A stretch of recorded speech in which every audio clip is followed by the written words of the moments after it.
Hai teman-teman, perkenalkan nama saya Hengki Praputra Gia, sering dipanggil Hengki Gia. Tujuan saya membuat video ini yaitu memenuhi tugas saya dari mata kuliah psikologi di mata kuliah saya. Nah, di sini saya akan memaparkan materi tentang konsep eh, proses berpikir dan pemecahan masalah. Langsung saya ke slide-nya.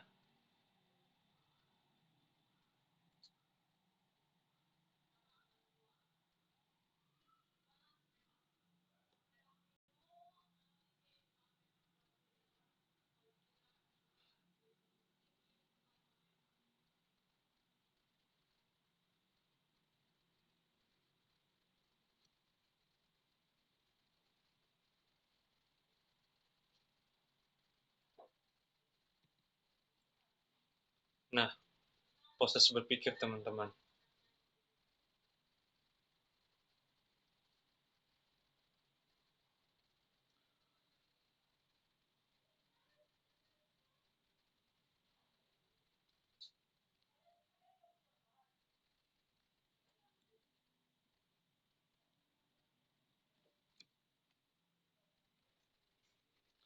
Proses berpikir dan pemecahan masalah. Kita akan belajar tentang proses berpikir dan pemecahan masalah teman-teman. Awalnya kita harus tahu itu apa itu proses teman-teman.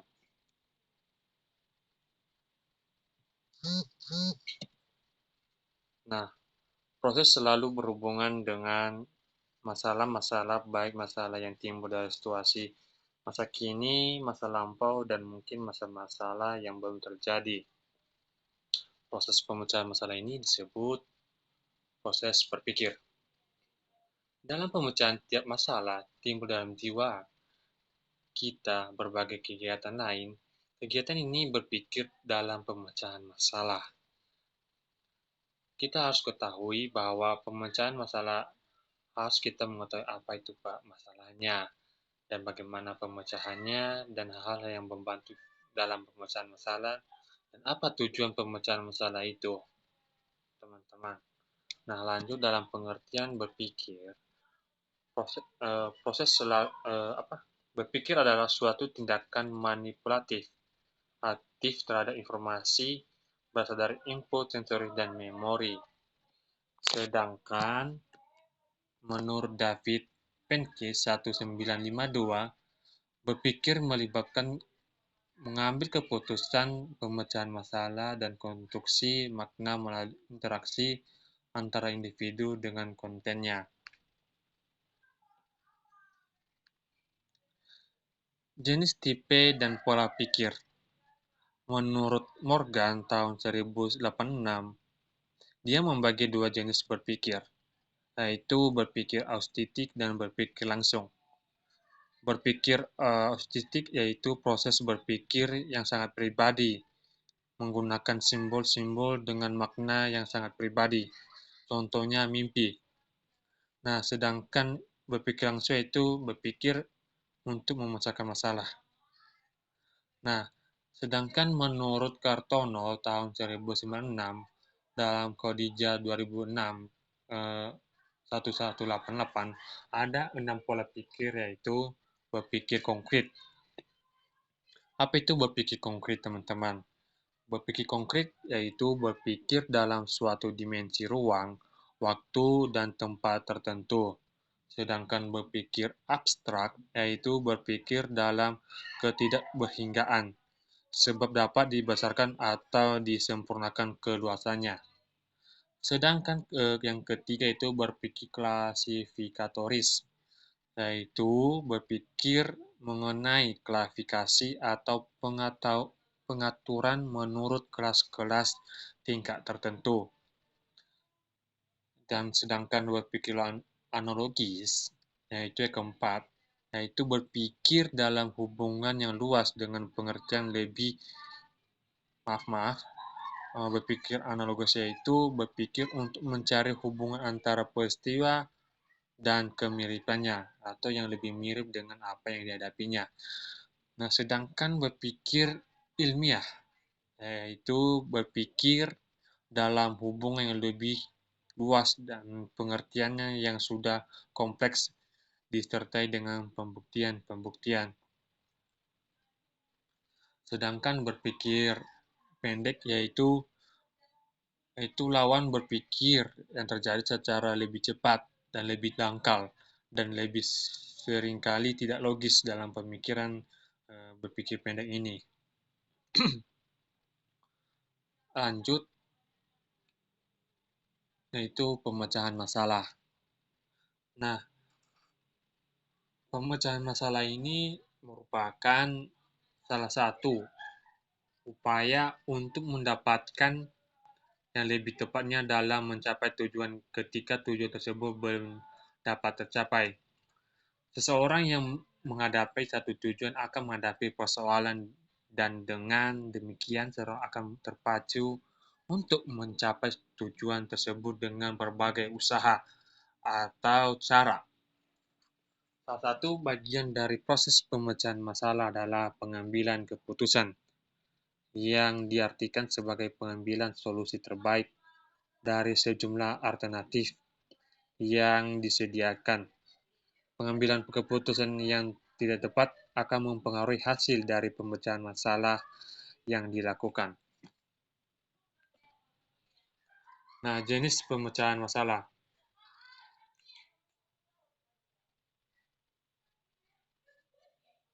Dalam jenis pemecahan masalah ini ada terbagi 5, teman-teman. Yaitu yang pertama itu pemecahan masalah konvergen.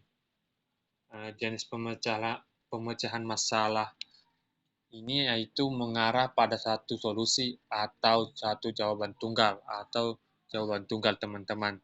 Nah, sedangkan pemecahan masalah divergen yaitu merupakan jenis pemecahan masalah yang menghasilkan berbagai alternatif atau ide yang beragam. Pendekatan ini lebih terbuka dan kreatif. Nah, sedangkan pemecahan masalah algoritmik yaitu merupakan jenis pemecahan masalah yang melibatkan pengguna atau algoritma atau seringkali langkah-langkah terstruktur untuk menyelesaikan masalah.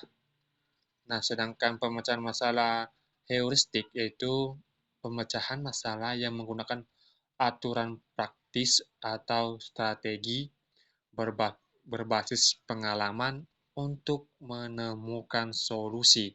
Itu pemecahan masalah heuristik. Sedangkan pemecahan masalah kreatif yaitu merupakan jenis pemecahan masalah yang mendorong pemikir lebih kreatif dan inovatif untuk menemukan solusi yang tidak konvensional atau di luar kebiasaan. Pendekatan ini sering digunakan dalam seperti seni, desain, atau bidang lainnya. Bidang lainnya seperti di luar kota-kota lah, seperti gambar-gambar yang ada di pajangan. Nah, dalam proses pemecahan masalah, ada menurut Wolflock dan Nikolic 2009 mengemukakan bahwa dalam pemecahan masalah ada 4 langkah, yaitu memahami masalah. Kita harus memahami masalah apa yang kita alami hari ini. Langkah pertama, serta tepat masalah yang kita hadapi. Kita harus tahu apa masalah kita. Nah, yang kedua itu menyeleksi masalah. Dalam menyeleksi masalah itu kita harus menemukan akar permasalahan yang dihadapi. Maka langkah berikutnya itu menemukan rencana pemecahan yang akan mungkin yang kita tempuh. Nah, yang ketiga itu memutuskan rencana. Kita harus memutuskan rencana. Pada tahap ini ditandai dengan pemilihan suatu rencana matang untuk memecahkan suatu masalah. Memutuskan suatu rencana berarti seorang telah mempertimbangkan semua kemungkinan dari masing-masing solusi yang ada dan memilih solusi yang dianggap terbaik dari sekian banyaknya solusi yang ada. Nah, yang terakhir yaitu mengevaluasi hasil tahapan. Dalam mengevaluasi hasil tahapan selanjutnya adalah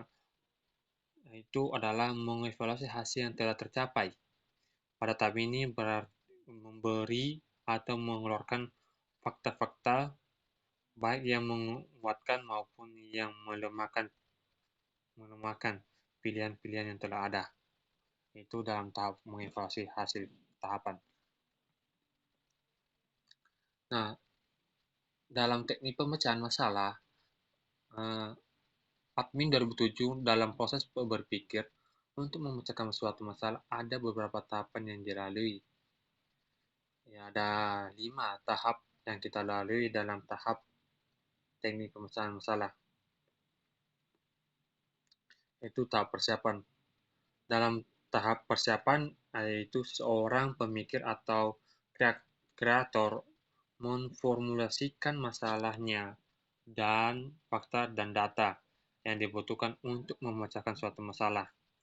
Kadang-kadang, meski telah lama berkonsentrasi dalam masalah belum muncul juga ke dalam benaknya apa itu solusinya. Nah, dalam tahap inkubasi, yaitu jika pemikir kemudian mengalihkan perhatian dari persoalan yang sedang dihadapinya tersebut, berarti dia telah memasuki tahap inkubasi, yaitu dia telah mengalihkan masalah-masalah yang dihadapi. Sedangkan tahap iluminasi, yaitu pada tahap ini pemikir mengalami insting yang seketika pemecahan masalah ini muncul secara tiba-tiba atau muncul dengan sendirinya. Itu dalam tahap iluminasi. Nah, sedangkan tahap evaluasi, di tahap ini muncul pemecahan masalah.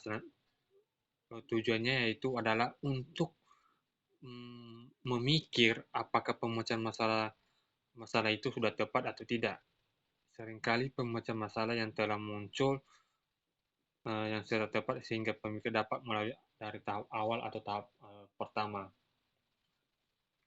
Dalam tahap revisi, tahap ini ditempuh bila cara pemecahan masalah tersebut belum tepat atau mungkin masih memerlukan penyesuaian dan perbaikan pada beberapa aspek agar pemecahan masalah menjadi lebih tepat dan efektif.